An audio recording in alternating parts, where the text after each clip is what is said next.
सुप्रभात। आज हम संस्कृत की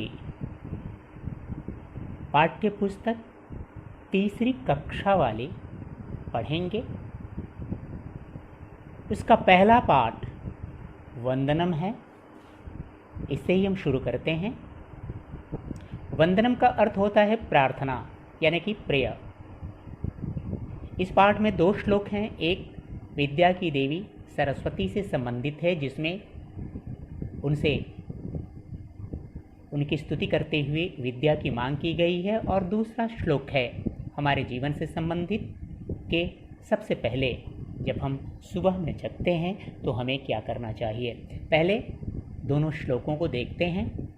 सरस्वती महाभागे विद्ये कमललोचने विश्वरूपे विशालाक्षी विद्यांदेहि नमोस्तुते।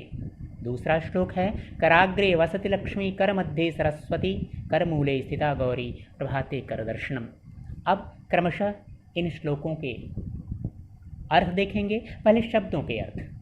पहला श्लोक सरस्वती, सरस्वती विद्या की देवी, महाभागे, महाभाग्यशालिनी, विद्ये, विद्या, कमललोचने, जिनके नेत्र कमल के समान खूबसूरत हैं, विश्वरूपे, विशालाक्षी, जिनकी आँखें इतनी विशाल हैं कि उनसे विश्व का सारा ज्ञान देखा जा सकता है, सारी स्थिति को देखा जा सकता है। विद्यां, विद्या को देहि, दीजिए, नमस्तुते, नमः अस्तुते, आपको प्रणाम है।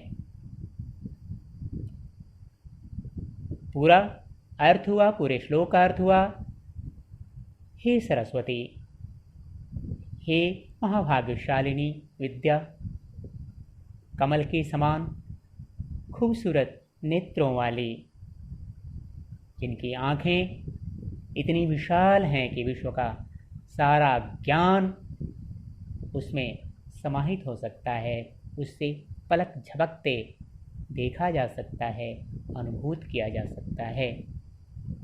मैं आपको प्रणाम करता हूँ, मुझे आप विद्या दें।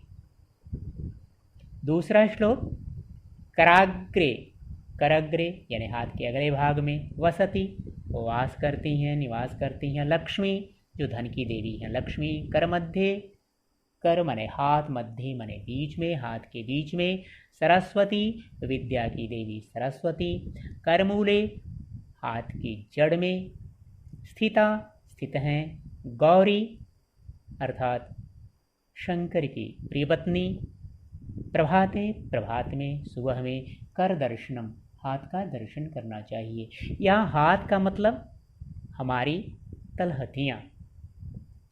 तो पूरे श्लोक का अर्थ हुआ, हाथ के अगले भाग में यानी कि तलहथियों के अगले भाग में लक्ष्मी का वास स्थान होता है, तलहथियों के पिछले भाग में सरस्वती का वास स्थान होता है और तलहथियों के मूल में, जड़ में गौरी का वास स्थान होता है।